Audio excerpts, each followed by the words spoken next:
কথামৃত তব জীবন তব কথামৃত তব জীবন কবিরে বিদিত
মানে সেই মন্দিরରୁ অনুপ্রাণিত হয়ে আজ অনুষ্ঠান বহু দূরକୁ ଯାଇପାରିଛି যে আজ আমার অভাগ্য বাবাଙ୍କ আশীর্বাদରୁ ଆପଣଙ୍କ ପରି ପ୍ରବକ୍ତା ଆମେ ପାଇଛୁ।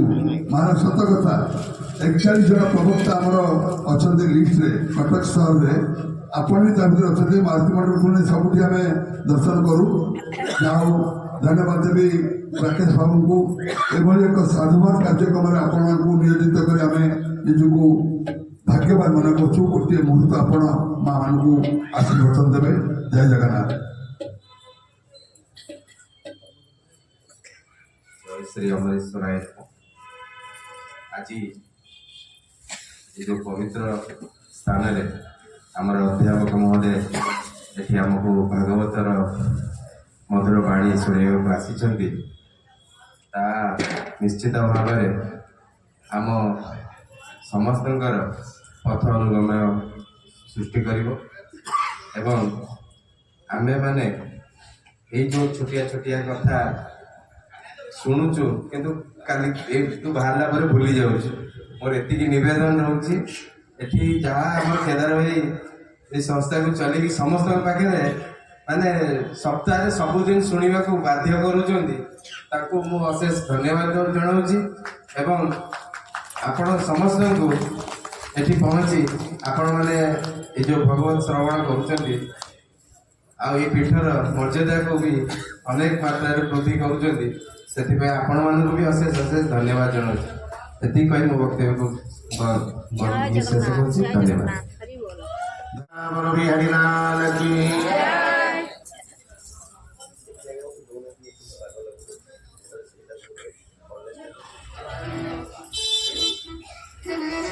जाहू आपठी आसबार आपण दर्शन मिलला बहुत खुशी लगे। आपण भाव आपण प्रेम आपण श्रद्धा देखिए आसबार मुख्य सेतु होती कांचन माँ मंच लालू बाबू जाते केदार बाबू जाते से आगे जोगाजोग है कांचन माँ संजोग कर्त्री तेणु कांचन माँ को आगे प्रणाम करुँची समस्त माँ भाई मान आगे प्रणाम करुँची। अमरेश्वर बाबा कृपा थी आज आपण गण में आसिक उपवेशन करने सुयोग सृष्टि।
समस्ते ज्ञानी गुणी गोटे कथा आज्ञा भागवतर आलोचना रखा प्रसंग तो बहुत व्यापक 7 रातिर प्रवचन कार्यक्रम आज्ञा भागवत अर्थ कौन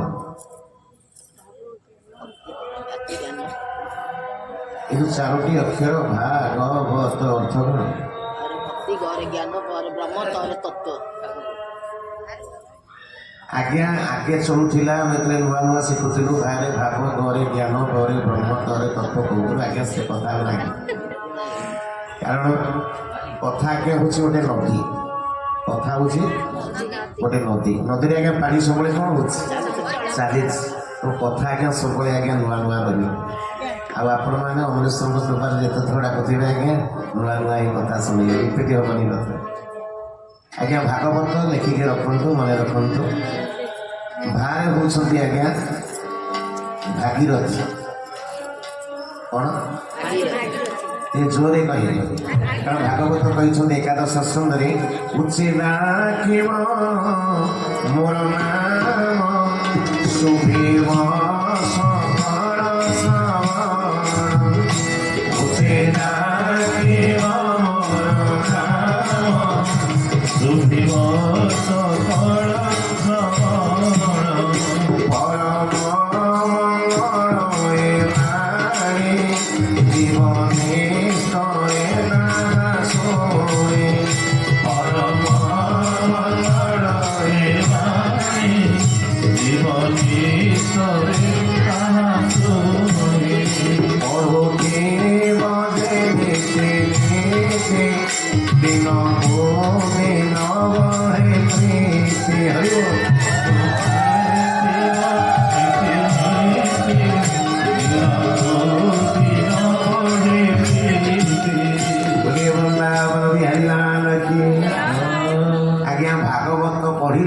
भागवत शुणिले आज्ञा गोटे लाभ आम मृत्युटा भल हम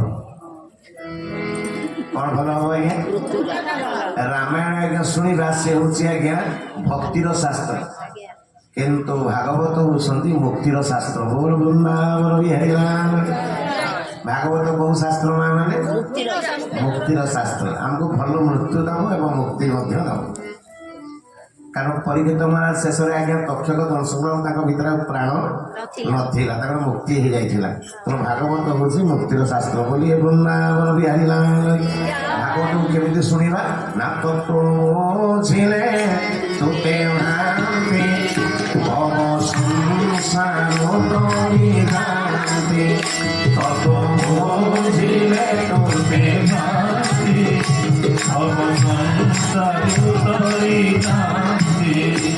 संसार उद्धार हवा कहले आमको तत्व जाना पड़ो माँ मैंने भाई मैंने जब आम तत्व न जाने रहस्य न जाने आम मुक्ति हो पारा ना तेरे भागवत अर्थ कौन प्रथम अर्थ आज्ञा भारे है भागीरथी भागीरथी अर्थ गंगा भागीरथी अर्थ कारण भगीरथ राजा आनी ना होती आज्ञा गंगार आपण मैंने गाधेबे शिखुड़ी सब लगी आप देखते हरिद्वार ऋषिकेश आगे सब शिखुड़ी लगी जब हाथ खसीगला गाधेला बेलू कौन हम आज्ञा गंगा भासी जा जी आज्ञा गंगार बुड़ीज से मरीज कौन टे कौन गंगार गाधेवा जदि बुड़ीज कौन हम मरीज कि भागवत जी बुड़ीज से तरीज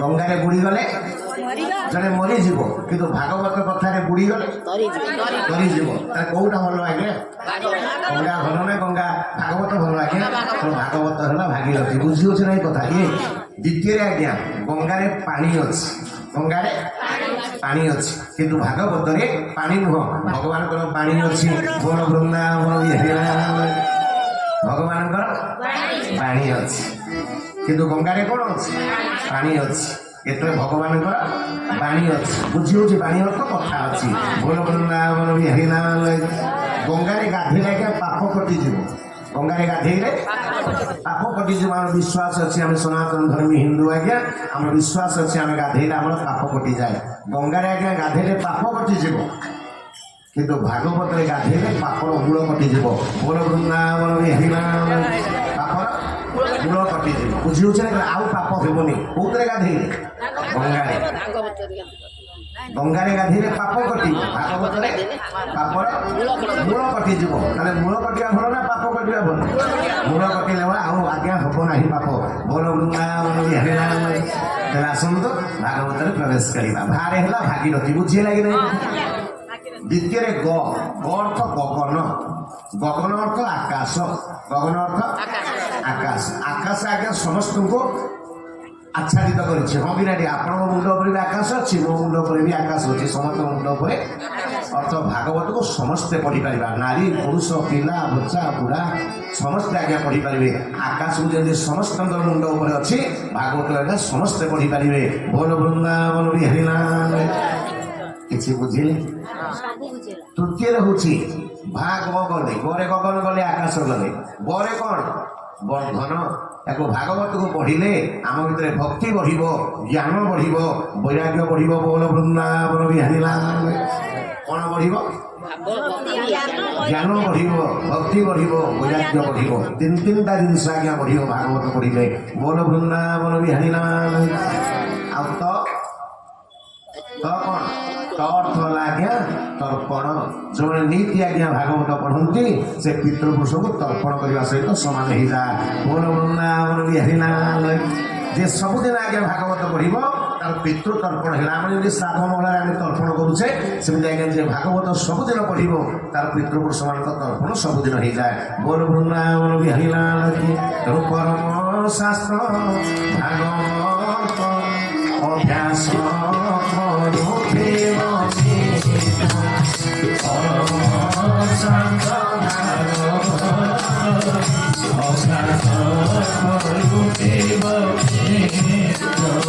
অভ্যাস কলে মিটে দিন দিন হেতে। অভ্যাস কলে মিটে দিন দিন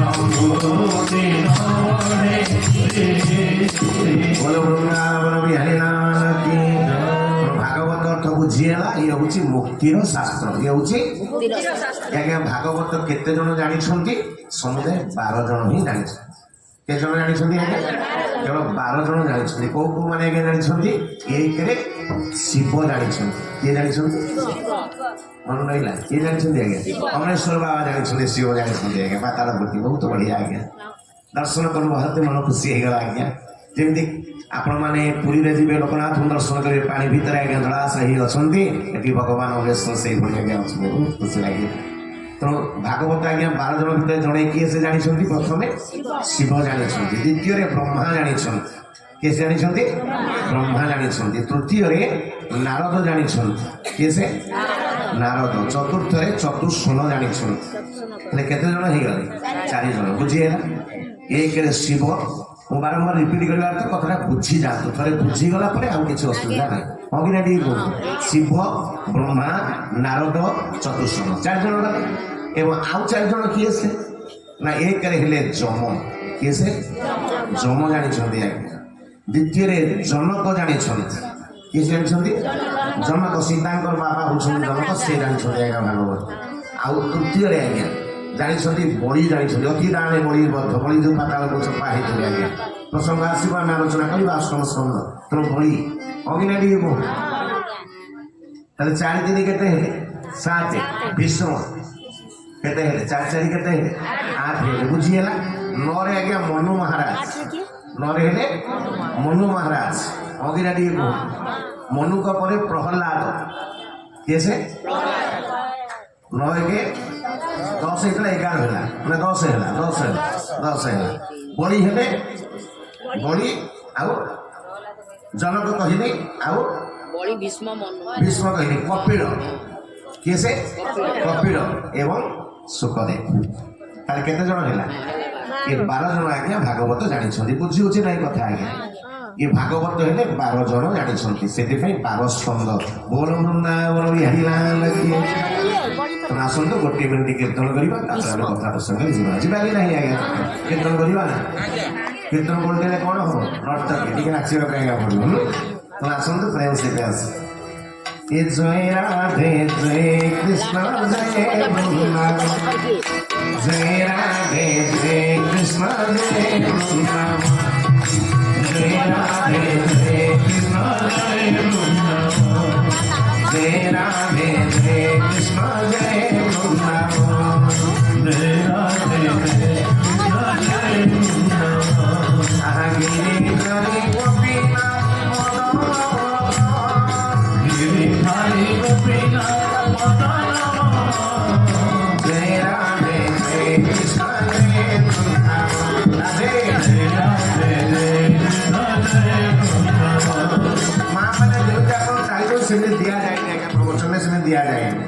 ଜଣେ ତଳକୁ ଆଜ୍ଞା ତାଳି କରିବେ, ତଳେ କିଏ ଅଛି? ସୁଖଦେବ ବାବୁ ତଳେ କିଏ ଅଛନ୍ତି? ତଳ, ଅତଳ, ବିତଳ, ସୁତଳ, ରସାତଳ, ତଳାତଳ, ପାତାଳ। ପାତାଳେ ନାଗ ଲୋକ ଅଛନ୍ତି। ଯେ ତଳକୁ ହାତ କରି ତାଳି ଦବ ନା, ନାଗ ବାହାରିବେ। ଆଇବେ ତାପରେ। କିଏ ବାହାରିବେ? ଘରେ ବସିବେ କିଏ? ସେ ନାଗ ଭଗବାନ ଆଜ୍ଞା ବାହାରିବେ। ଯିଏ ପେଟ ପାଖେ ଛାତି ପାଖେ ଦେବେ ଆଜ୍ଞା, ପ୍ରେତ ଲୋକ ଅଛି। ଭୂ ଭବ ସ୍ୱହ ମହ ଜନ କପ ବୈକୁଣ୍ଠ ଆଜ୍ଞା, ଭବ ଅର୍ଥ ପ୍ରେତ ଲୋକ ଅଛି। ତେଣୁ ଯେଉଁମାନେ ପେଟ ପାଖେ ଛାତି ପାଖେ ତାଳି ଦେବେ ସେମାନଙ୍କର କିଏ ଘରେ ପଶିବେ? ପ୍ରେତମାନେ ପଶିବେ। ଜଣେ ହାତ ଉପରକୁ ଟେକି ଦେବେ ଆଜ୍ଞା, ଉପରେ ଆଜ୍ଞା ବୈକୁଣ୍ଠ ସ୍ୱର୍ଗ ଲୋକ ଅଛନ୍ତି, ଦେବତାଙ୍କ ଆଶୀର୍ବାଦ ଆସିବ। ଆମେ ଟିକେ ଆଜି ଅମରେଶ୍ୱର ମଞ୍ଚରେ ପ୍ରମାଣ କରିବା କେତେ ଜଣଙ୍କର ପ୍ରେତ ଦରକାର, କେତେ ଜଣଙ୍କ ସାପ ଦରକାର, ଆଉ କେତେ ଜଣଙ୍କ ଭଗବାନଙ୍କ କୃପା ଦରକାର। ବୋଲ ବୃନ୍ଦାବନ ବିହାରୀ ନାମ କି ଜୟ ରାଧେ ଜୟ କୃଷ୍ଣ ଜୟ ବୃନ୍ଦାବନ ଜୟ ରାଧେ ଜୟ କୃଷ୍ଣ ଜୟ ବୃନ୍ଦାବନ ଜୟ राधे जय कृष्ण जय वृंदावन जय राधे जय कृष्ण जय वृंदावन आगे धारी गोपीनाथ तेरे धारी गोपीनाथ जय राधे जय कृष्ण जय वृंदावन राधे राधे जय कृष्ण जय वृंदावन राधा कुंड श्याम कुंड गिरि गोवर्धन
बोलिए वृंदावन बिहारी लाल की, राधा रानी सरकार की, भागवत भगवान की, अमरेश्वर भगवान की, आज की सत्संग की, पूर्णानंद कुमार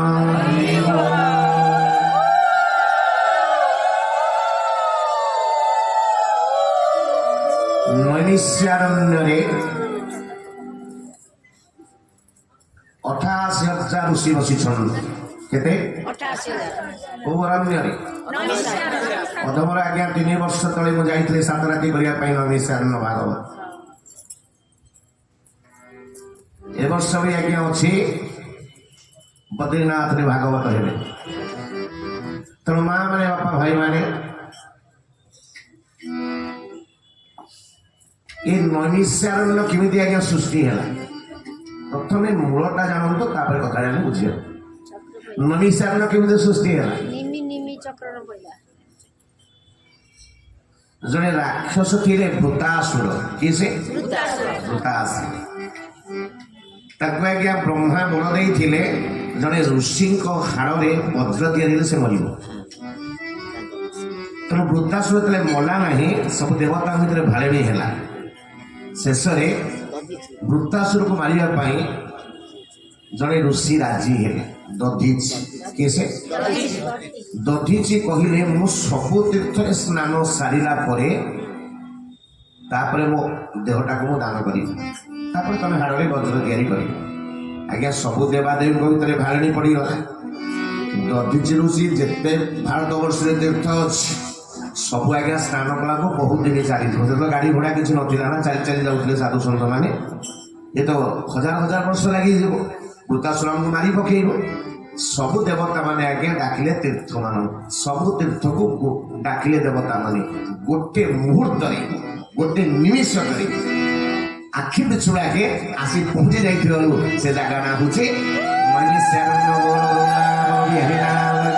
ତୀର୍ଥମାନେ ଆଜ୍ଞା ଗୋଟେ ଆଖି ପିଛୁଳାକେ ଆସି ସବୁ ପହଞ୍ଚିଗଲେ ଗୋଟେ ନିମିଷ କରେ ଅର୍ଥ ନିମିଷ ଅର୍ଥ ଆଖି ପିଛୁଳାକେ ଆସି ପହଞ୍ଚିଗଲେ ତ ସେ ଜାଗା ନାଁ କ'ଣ ହେଇଗଲା ଆଜ୍ଞା ନୈମିଷାରଣ୍ୟ ଇଏ ହେଲା ଗୋଟେ ମତ ଯାହା ମା ମୋର କହିଲେ ସେ ହେଲା ଦ୍ୱିତୀୟ ମତ ଥରେ ବ୍ରହ୍ମା ଆଜ୍ଞା ସବୁ ସାଧୁ ସନ୍ଥମାନେ ବ୍ରହ୍ମାଙ୍କୁ ପ୍ରାର୍ଥନା କଲେ କହିଲେ ଆଜ୍ଞା ଆପଣ ଏମିତି ଗୋଟେ ଜାଗା ଆମକୁ ଦିଅନ୍ତୁ ଯୋଉଠି ରାକ୍ଷସ ମାନେ ଆମକୁ ଆକ୍ରମଣ ହଇରାଣ କରିବେନି କି ଆକ୍ରମଣ କରିବେନି ସେଇଠୁ ଆଜ୍ଞା ବ୍ରହ୍ମା ଗୋଟେ ନାଲ ଗଡ଼େଇ ଦେଲେ ଯୋଉ ଶଗନ ଚକ୍ରରେ ଯୋଉ ଲୁହାର ଗୋଟେ ରିଙ୍ଗ ଥାଏ ନାଲଟା ଆଜ୍ଞା ଗଡ଼େଇ ଦେଲେ ସେ ଯୋଉଠି ଆଜ୍ଞା ପଡ଼ିଲା ତା ନାମ ହେଲା ନୈମିଷାରଣ୍ୟ ବନ ବୃନ୍ଦାବନ ବିହାରିଲା 88,000 ଋଷି ଆଜ୍ଞା ବସିଛନ୍ତି ସୌନକ 6ଟି ପ୍ରଶ୍ନ ପଚାରିଲେ କେତୋଟି ପ୍ରଶ୍ନ ପଚାରିଲେ 6ଟି ପ୍ରଶ୍ନ ଶୁଣିବେ ଏକରେ ଆଜ୍ଞା ହେଲା ମାନବ ଜୀବନର ଶ୍ରେଷ୍ଠ ସାଧନ କ'ଣ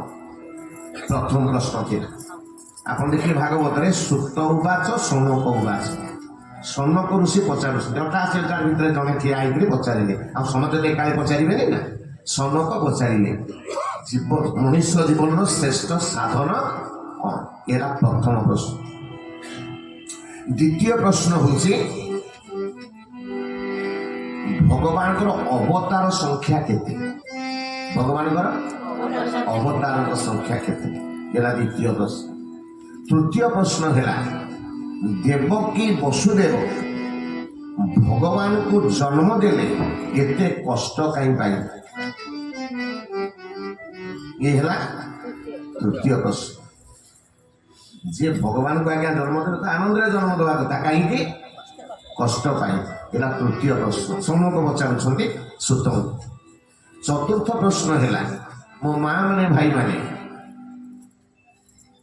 ଯେତେ ଦେବତା ଅଛନ୍ତି କୋଉ ଦେବତାଙ୍କୁ ଆମେ ପୂଜା କରିବା ଏତେ 30 ଯୋଉ ଦେବତା ଅଛନ୍ତି ଚତୁର୍ଥ ପ୍ରଶ୍ନ ଥିଲା ଆମେ କୋଉ ଦେବତାଙ୍କୁ ପୂଜା କରିବା ଏବଂ ପଞ୍ଚମ ପ୍ରଶ୍ନ ଥିଲା ଭଗବାନ ଅବତାର ନିଅନ୍ତି କାହିଁକି ଭଗବାନ ଅବତାର ନିଅନ୍ତି କାହିଁକି ବୁଝି ହଉଛି ଅର୍ଥ ଭଗବାନ ଆପଣଙ୍କ ଭିତରେ ଅଛନ୍ତି ମୋ ଭିତରେ ବି ଅଛନ୍ତି ଗୋଡ଼ ବାଜିଲେ ଆମେ କ'ଣ କହୁଛୁ ତାହେଲେ ଭଗବାନ ସମସ୍ତଙ୍କ ଭିତରେ ସେ ପୁଣି ଅବତାର କାହିଁ ନେବେ ଛୋଟିଆ ପ୍ରଶ୍ନ ଏସବୁ ନୁହେଁ ଆଜ୍ଞା ଆଉ ଷଷ୍ଠ ପ୍ରଶ୍ନ ଥିଲା ଭଗବାନ କୃଷ୍ଣ ଯେତେବେଳେ ମର୍ତ୍ତ୍ୟମଣ୍ଡଳ ଛାଡ଼ିଦେଲେ ଯାହା ସମୟର ସୁରାଘାତ କଲା ଭଗବାନ କୃଷ୍ଣ ଦେହ ତ୍ୟାଗ କଲେ ରହିଲେ କୋଉଠି ଭଗବାନ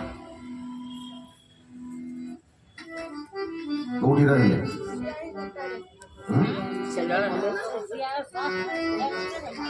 ଭଗବାନ ଯେତେବେଳେ ମର୍ତ୍ତ୍ୟମଣ୍ଡଳ ଛାଡ଼ିଦେଲେ ଯାରା ସମର ସ୍ୱରରେ ସୁରାଘାତ ହେଇଗଲେ ଭଗବାନ ରହିଲେ କୋଉଠି ଯେ 6ଟା ପ୍ରଶ୍ନ ପଚାରିଲେ କିଏ ସେ ସୌନକ ପଚାରିଲେ ସୁତଦେବଙ୍କୁ ସୁତ ହେଲେ ବ୍ୟାସ ଆସନ ନାମ ହେଲା ସୁତ ସୁତ ଆଜ୍ଞା ଉତ୍ତର ଦେବେ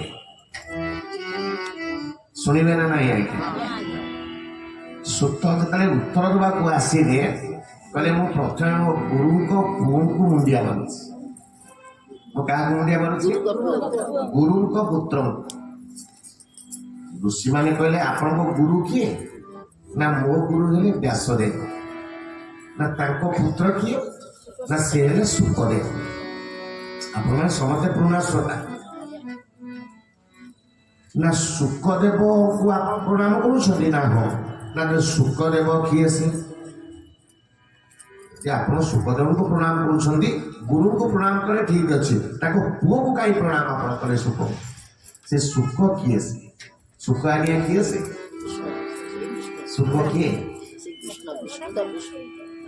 ଶୁକ ହେଲେ ରାଧାଙ୍କର ପାଳିତା ଶୁଆ କିସେ ପାଳିତା ଶୁଆ ବୁଝି ହଉଛି ନାଇଁ କଥା ଅର୍ଥ ଗୋଲକ ଧାମରେ ରାଧାଙ୍କ ପାଖେ ଗୋଟେ ଶୁଆ ଥିଲା ତା ନା ଶୁକ ବୁଝି ହଉଛି ସେ କାହିଁକି ଆଗେ ମର୍ତ୍ତ୍ୟକୁ ଆସିଲେ ନା ରାଧା କହିଲେ ହେ ଶୁକ ପକ୍ଷୀ ତମେ ମର୍ତ୍ତ୍ୟକୁ ଯା ମୋ ଭାଗବତ ଧର୍ମ ପ୍ରଚାର କରିବ ବୋଲ ବୃନ୍ଦାବନ ବିହାରୀ କଣ ପ୍ରଚାର କରିବ ତୁମେ ଯଦି ନ ଯିବ ପୃଥିବୀରେ ଭାଗବତ ପ୍ରଚାର ହେଇପାରିବ ନାହିଁ ଆଜ୍ଞା ଶୁକଦେବ ସେଠୁ ଆସିଲେ କୋଉ ରୂପରେ ଆସିଲେ ଗୋଟେ ଅଣ୍ଡା ରୂପରେ ଆସି ରହିଲେ କୋଉଠି ଅମରନାଥ କୋଉଠି ଅମରେଶ୍ୱର ଯୋଉ ଅମରନାଥ ଆଜ୍ଞା ଅଛନ୍ତି ସେଇଠି ଗୋଟେ ଅଣ୍ଡା ରୂପରେ ରହିଲେ ଆଜ୍ଞା ପ୍ରବଳ ଶୀତ ଅମରନାଥରେ କଣ ପ୍ରବଳ ଶୀତ ଆଜ୍ଞା ଅଣ୍ଡାରେ ସିନା ଉଷୁମ ପାଇଲେ ଛୁଆ ହବ ହେଇପାରିଲାନି ଅନେକ ଦିନ ଚାଲିଗଲା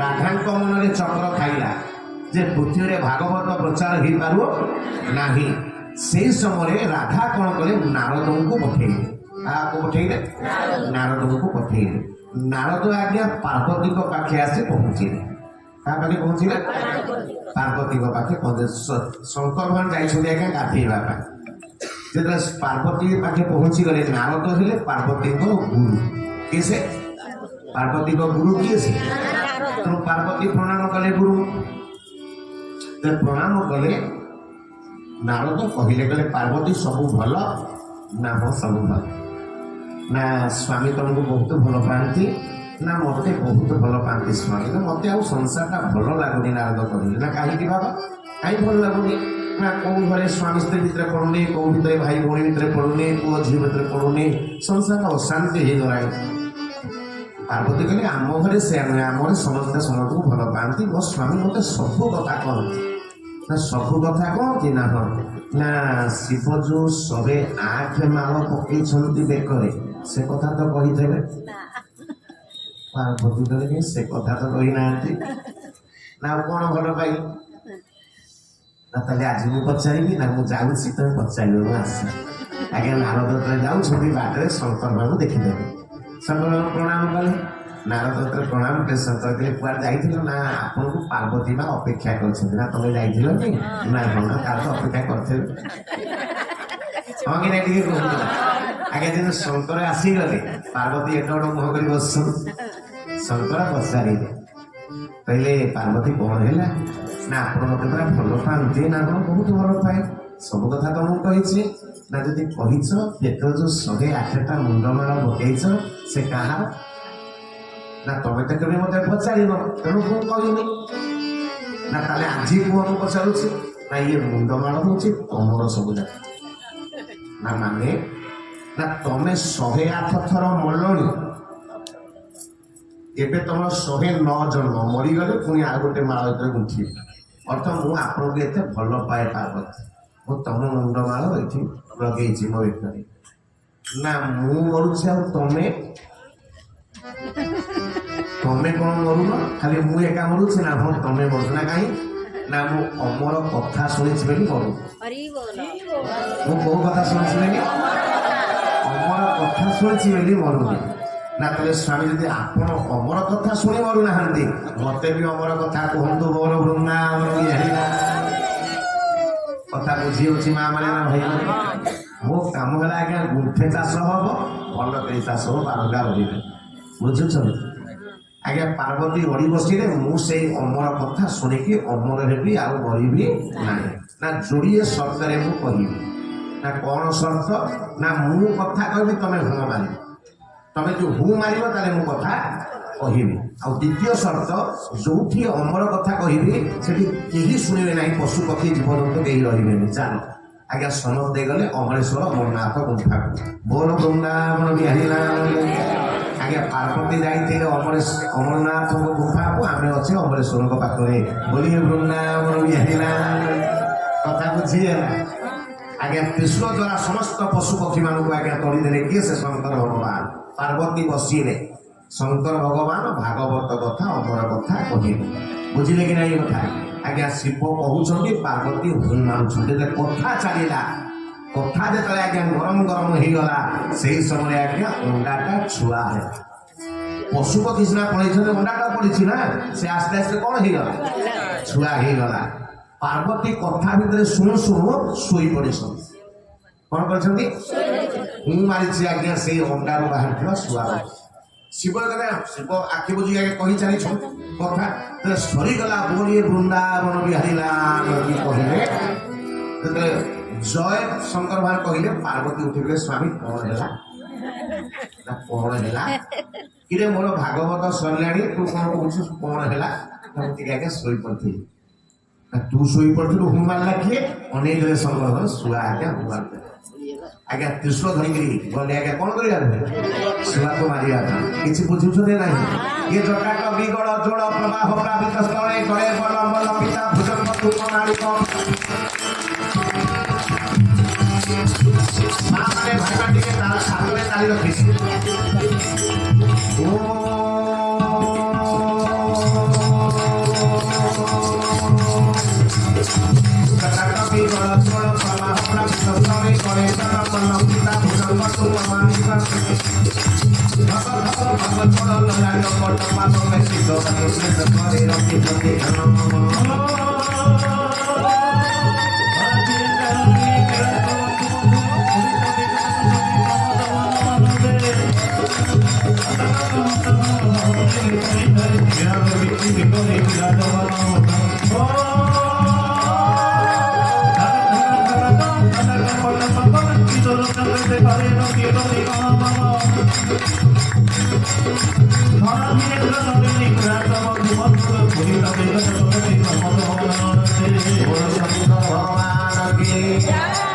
ଶଙ୍କର ଭଗବାନ ଶୁଆ ପକ୍ଷୀକି ଆଜ୍ଞା ତ୍ରିଶୂଳ ଧରି ମାରିବାକୁ ଗୋଡ଼େଇଲେ। ଆଜ୍ଞା ଶୁଆ ପକ୍ଷୀ ଚାଲିଗଲା। ଶୁଆ ପକ୍ଷୀ ଚାଲିଗଲା ବ୍ୟାସଙ୍କ ଆଶ୍ରମରେ ଆଜ୍ଞା ପହଞ୍ଚିଗଲା ଶୁଆ ପକ୍ଷୀ। ଶୁଆ ପକ୍ଷୀ ଯେତେବେଳେ ପହଞ୍ଚି ଯାଇଛି ଆଜ୍ଞା ବ୍ୟାସଦେବଙ୍କ ସ୍ତ୍ରୀଙ୍କ ନାଁ ହଉଛି ବିଟିକା। କ'ଣ ତାଙ୍କ ନାଁ? ବିଟିକା। ସିଏ ଆଜ୍ଞା ସଂକ୍ରାନ୍ତିରେ ମୁଣ୍ଡ ଧୋଇଥିଲେ। କାଲି ଯେମିତି ଆପଣମାନେ ମୁଣ୍ଡ ଧୋଇଥିଲେ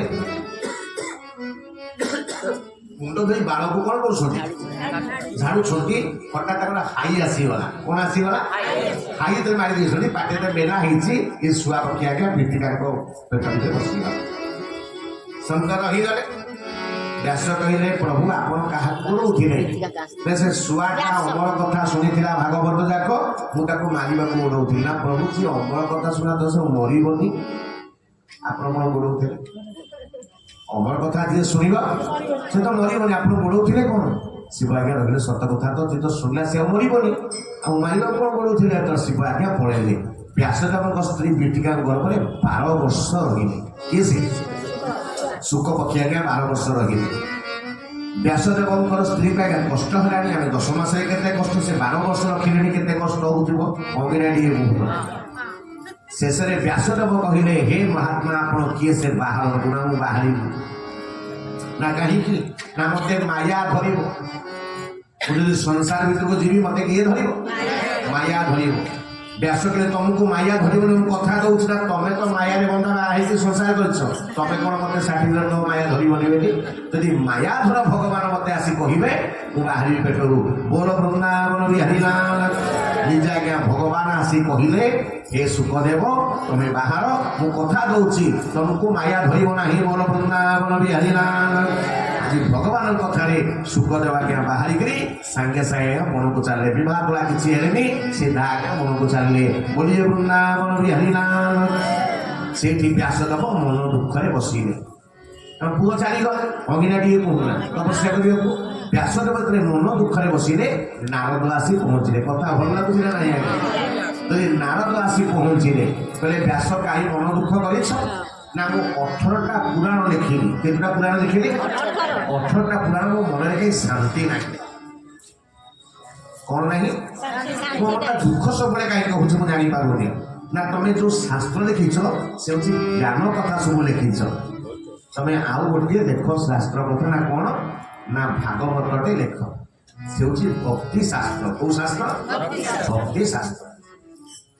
ଭକ୍ତି ଶାସ୍ତ୍ର ଲେଖିଲେ ମନଟା ଶାନ୍ତି ଆସିବ। ବ୍ୟାସ କହିଲେ ମୁଁ ବୁଢ଼ା ହେଲାଣି ମୁଁ କ'ଣ ଆଉ ଭକ୍ତି ଶାସ୍ତ୍ର ଲେଖିପାରିବି? ମୋ ଭିତରେ ଆଉ ଏତେ ଶକ୍ତି ଅଛି? ନାରଦ କ'ଣ କଲେ? ଛାତିରେ ହାତ ମାରିଦେଲେ। ବ୍ୟାସଦେବଙ୍କର ଯୁବତ୍ୱ ଆସିଗଲା, ଯୁବକତ୍ୱ ଆସିଗଲା। ଭାଗବତ ବସି ଭାଗବତ ଦେଖି ଦେଖି ସେ ବ୍ୟାସଦେବ ବୋଲ ବୃନ୍ଦାବନ ବିହାରୀ ନାମ। ସେଇ ଭାଗବତର ଯୋଡ଼ିଏ ଶ୍ଲୋକ ଆଜ୍ଞା ଶୁକଦେବଙ୍କ ପାଖକୁ ପଠେଇଲେ ଚେଲାଙ୍କ ହାତରେ। ଶୁକଦେବ ତାକୁ ପଢିଦେଲେ ପରା ଆମ ପିଲରେ ପଢିଦେଲେ ଆଜ୍ଞା କହିଲେ ଲେଖିଛି କିଏ ନା ତମ ବାପା ଲେଖିଛନ୍ତି। ଶୁକଦେବ ଆଜ୍ଞା ଆସି ପହଞ୍ଚିଲେ। ଶୁକଦେବଙ୍କୁ ବ୍ୟାସଦେବ ସବୁ ଭାଗବତ ଶୁଣେଇଲେ। ସେ ଆଗରୁ ଅଣ୍ଡା ରୂପରେ ସବୁ କଣ ହେଇଥିଲେ ଶୁଣିଥିଲେ, ତାଙ୍କ ସବୁ ମନେ ପଡିଗଲା। ସେଇଠି ଶୁକଦେବ କହିଲେ ବାପା ମୁଁ ଭାଗବତ ଆଗରୁ ସବୁ ଜାଣିଛି ନା, ତୁ ଜାଣିଲେ କଣ ହବ, ଯା ଗୁରୁ କରିବୁ। କଣ କରିବ ଜୀବନରେ ଆଜ୍ଞା ଗୁରୁ ଯଦି ନ କରିଥିବେ ଆଜ୍ଞା ଜୀବନରେ ଆଜ୍ଞା ମୁକ୍ତି ହେଇପାରିବ ନାହିଁ। ଭାଗବତ ଲେଖିନି ଆରେ ସତଗୁରୁ ଯେବେ ମାରେ ଗୋଇଠା, ସତଗୁରୁ ଯେବେ ମାରେ ଗୋଇଠା, ସତଗୁରୁ ଯେବେ ମାରେ ଗୋଇଠା, ଅନ୍ଧାର ଘରେ ଜଣେ ଗୋଇଠା, ସତଗୁରୁ ଯେବେ ମାରେ ଗୋଇଠା, ବୋଲ ବୃନ୍ଦାବନ ବିହାରୀ ନାମ କି। ତାହେଲେ ମୁଁ ଗୁରୁ କାହାକୁ ନା ତାହେଲେ ଜନକଙ୍କ ପାଖକୁ ଯା। ସୀତାଙ୍କର ବାପା ହଉଛନ୍ତି ମିଥିଳାର ରାଜା ହଉଛନ୍ତି ଜନକ, ତାଙ୍କରି ପାଖକୁ ଯା। ଆଜ୍ଞା ଜନକ ପାଖକୁ ଗଲେ 3 ଦିନ ଆଜ୍ଞା ଖରାରେ ଠିଆ ହେଲେ, ଜନକ ଘରୁ ବାହାରୁ ନାହାନ୍ତି। ପରୀକ୍ଷା କରୁଛନ୍ତି ଦେଖିବା ଶୁକଦେବ କେତେ ବଡ ଜ୍ଞାନୀ। ଆଜ୍ଞା 3 ଦିନ ଖରାରେ ଠିଆ ହେଲେ, ଶୁକଦେବର କୌଣସି ପ୍ରକାର ବିଚଳିତ ହେଇନାହାନ୍ତି। ତାପରେ ଆଜ୍ଞା 2ଟା ନାରୀ ସୁନ୍ଦରୀ ନାରୀକେ ଜନକ ପଠେଇଲେ। ନାରୀର ପ୍ରେମରେ ମଧ୍ୟ କେବେ ଆକୃଷ୍ଟ ହେଇନାହାନ୍ତି ଶୁକଦେବ। ଶେଷରେ ଜନକ ଆସି କହିଲେ ଶୁକଦେବ ମୁଁ ତମର କଣ ଗୁରୁ ହେବି, ତମେ ଜଗତର ଗୁରୁ ହବ। ମୋର ବୃନ୍ଦାବନ ବିହାରୀ ନାମ। ଶୁକଦେବ କହିଲେ ମୁଁ ତମର ଗୁରୁ ହେଇପାରିବିନି, କାରଣ ତମେ ନାରୀ ପ୍ରେମ ଦ୍ୱାରା ଆକୃଷ୍ଟ ନୁହେଁ। ତମେ ଖରା ବର୍ଷା ତାତି ସହିକି ମଧ୍ୟ କେବେ ବିଚଳିତ ନୁହେଁ। ତମ ଭଳିଆ ସ୍ଥିତପ୍ରଜ୍ଞଙ୍କୁ ମୁଁ ଦେଖି ନାହିଁ। ତମେ ଯାଅ, ଏଠି ମୁଁ ତମ ଗୁରୁ ନୁହଁ, ତମ ବାବା ହିଁ ତମର ଗୁରୁ ହେବେ। ଆଜ୍ଞା ଶୁକଦେବ ଆସିଗଲେ, ବାବାଙ୍କୁ ପ୍ରଣାମ କଲେ। ସମସ୍ତ ଭାଗବତ ତତ୍ତ୍ୱ ଆଜ୍ଞା ଶୁକଦେବ ଜାଣିଲେ। ବୁଝୁଛି ନାହିଁ କଥା। ସେଇଠି ଆଜ୍ଞା ସୁତ କହିଲେ ସେଇ ଶୁକଦେବ କଣ କରିଥିଲେ, ଜଣକୁ ଭାଗବତ କହିଥିଲେ। ନା କାହାକୁ କହିଥିଲେ ନା ପରୀକ୍ଷିତଙ୍କୁ କହିଥିଲେ। କାହାକୁ? ମୋ ମା ମାନେ ସେଇଠି ସାଧୁ ମାନେ ପଚାରିଲେ ପରୀକ୍ଷିତ କିଏ ସେ? ନା ପରୀକ୍ଷିତ କିଏ ସେ? ମହାଭାରତ ଯୁଦ୍ଧ ସରିଯାଇଛି। ଶୁଣନ୍ତୁ ପରୀକ୍ଷିତ କିଏ ସେ? ଆମେ ସମସ୍ତେ ଜଣେ ଜଣେ ଆଜ୍ଞା ପରୀକ୍ଷିତ ଶୁଣିକି ଯାଆନ୍ତୁ ତତ୍ତ୍ୱ କଥା। ଆମେ ସମସ୍ତେ ଇଚ୍ ଆଣ୍ଡ ଏଭ୍ରିବଡି ପ୍ରତ୍ୟେକ ହଉଛି ଜଣେ ଜଣେ ପରୀକ୍ଷିତ। କେମିତି ନା ମହାଭାରତ ଯୁଦ୍ଧ ସରିଯାଇଛି, ଜାନୁ ଜଙ୍ଘ ଭାଙ୍ଗିକିରି ଆଜ୍ଞା ଜାନୁ ଭଗ୍ନ ହେଇ ପଡିଛି କିଏ ସିନା ଦୁର୍ଯ୍ୟୋଧନ। ଅଶ୍ୱତ୍ଥାମା ଯାଇ ପହଞ୍ଚିଗଲେ, କହିଲେ ମହାରାଜ ଆଜି ଭୀମ ଆପଣଙ୍କ ଜାନୁ ଭାଙ୍ଗି ଦେଇଛି ବ୍ୟାସ ସରୋବର ନିକଟରେ। ଆପଣ 18 ଦିନ ଯୁଦ୍ଧ କଲେ, ମୁଁ ଆପଣଙ୍କୁ କହୁଛି ମତେ ସେନାପତି କରନ୍ତୁ। ଆପଣ ସେ ବୁଢା ଭୀଷ୍ମକୁ ଆଗ 10 ଦିନ ସେନାପତି କଲେ, ତାପରେ କର୍ଣ୍ଣକୁ ଆପଣ ସେନାପତି କଲେ। ଲାଭ କଣ ହେଲା? ଆପଣ ଯୁଦ୍ଧରେ ଜିଣିଗଲେ। ମତେ ଯଦି ସେନାପତି କରିଥାନ୍ତେ ମୁଁ ଆପଣଙ୍କୁ ମହାଭାରତ ଯୁଦ୍ଧରେ ଜିତେଇ ଦେଇଥାନ୍ତି। ଆଜ୍ଞା ଦୁଷ୍ଟ ଲୋକ ଯିଏ ମଲା ବେଳେ ତାର ଦୁଷ୍ଟାମି ରହିବ। ମୁଁ କିନା ଟିକେ କୁହନ୍ତୁ। ସେ ଆଜ୍ଞା କଣ କଲା, ନିଜର ଗୋଟେ ଗାମୁଛା ପଡିଥିଲା ଯୋଉ ଦେହରେ, ତାକୁ ଆଜ୍ଞା ମୁଣ୍ଡରେ ବାନ୍ଧିଦେଲା ଅଶ୍ୱତ୍ଥାମା। ଗୁରୁଜନଙ୍କ ପୁଅ ହେଲେ ଅଶ୍ୱତ୍ଥାମା। ତୁ ଆଜିଠୁ ସେନାପତି ହେବା। ଆଜ୍ଞା ସୈନ୍ୟ ନାହିଁ, ଯୁଦ୍ଧ ନାହିଁ, କିଛି ନାହିଁ। ସେନାପତି ଆଜ୍ଞା ହେଇଗଲେ କିଏ ସେ? ଅଶ୍ୱତ୍ଥାମା। ଅଶ୍ୱତ୍ଥାମା ଆଜ୍ଞା ଗଲା ମୁଁ 1 ଘଣ୍ଟା ଭିତରେ ପାଣ୍ଡବ ମାନଙ୍କୁ ମାରିକି ନେଇ ଆସୁଛି। ଆଜ୍ଞା ରାତିରେ ଗଲା, ପାଣ୍ଡବ ମାନେ ଗୋଟେ ଘରେ ଶୋଇଛନ୍ତି। ପାଣ୍ଡବ ମାନଙ୍କର 5 ପୁଅ ଗୋଟେ ଘରେ ଶୋଇଛନ୍ତି। ଦ୍ରୌପଦୀଙ୍କ 5 ପୁଅ। ଇଏ ଆଜ୍ଞା 5 ପୁଅକୁ ପାଣ୍ଡବ ଭାବିକିରି ତାଙ୍କ ମୁଣ୍ଡ କାଟିକି ନେଇ ଆସେ। ଆଣିକି ଦୁର୍ଯ୍ୟୋଧନକୁ ଦେଇ ଜାଗା ଦେଖେ ଯୁଦ୍ଧ କରୁଥିଲୁ ନା କୋଉଠି 18 ଦିନ, 1 ଘଣ୍ଟା ଭିତରେ ପାଣ୍ଡବଙ୍କୁ ନେଇ ଆସି ମାରିକି। ତା ଭୀମ ପୁଅ ଭୀମ ଭଳିଆ, ଅର୍ଜୁନ ପୁଅ ଅର୍ଜୁନ ଭଳିଆ, ଯୁଧିଷ୍ଠିରଙ୍କ ପୁଅ ଯୁଧିଷ୍ଠିର ଭଳିଆ, ନକୁଳ ସହଦେବଙ୍କ ପୁଅ ନକୁଳ ସହଦେବ ଭଳିଆ। ହଁ କିନା ଟିକେ କୁହନ୍ତୁ। ତାକୁ ଲାଗିଲା ପାଣ୍ଡବ ଶୋଇଛନ୍ତି ପାଣ୍ଡବ, ତାଙ୍କୁ ହାଣିକି ନେଇ ଆସିଛି। ଦେଖିଥିଲେ ଦୁର୍ଯ୍ୟୋଧନ ଇଏ ଭୀମ ନୁହନ୍ତି, ନକୁଳ ସହଦେବ ଅର୍ଜୁନ ଯୁଧିଷ୍ଠିର କେହି ନୁହନ୍ତି। ଆଜ୍ଞା ଦୁର୍ଯ୍ୟୋଧନ ହାଟ ଚୋକେଇ ମରିଗଲା। ତୁ କଣ କଲୁ? ମୋର ଗୋଟିଏ ବୋଲି ପୁଅ ଲକ୍ଷ୍ମଣ କୁମାର ଥିଲା, ତାକୁ ଭୀମ ମାରି ଦେଇଥିଲା। ମୋ କୂଳରେ କେହି ଦୀପ ଦେବା ପାଇଁ ନାହାନ୍ତି। ଏଇ 5 ଜଣ ପିଲା ଥିଲେ ମତେ ବଡ ବଡିଆ ଡାକିଥାନ୍ତେ, କୂଳରେ ଦୀପ ଦେଇଥାନ୍ତେ। ତୁ ଆଜି ଆମର ସମସ୍ତ କୂଳକୁ ଧ୍ୱଂସ କରିଦେଲୁ। ଏତିକି କହି ଆଜ୍ଞା ହାଟ ଚୋକେଇ କିଏ ମରିଗଲା? ଦୁର୍ଯ୍ୟୋଧନ ମରିଗଲା। ସେପଟେ ଆଜ୍ଞା ସକାଳ ପାଇଯାଇଛି ଦ୍ରୌପଦୀ କାନ୍ଦୁଛନ୍ତି 5 ପିଲାଙ୍କର ଆଜ୍ଞା ଗଣ୍ଡି ଅଛି କିନ୍ତୁ ମୁଣ୍ଡ ନାହିଁ।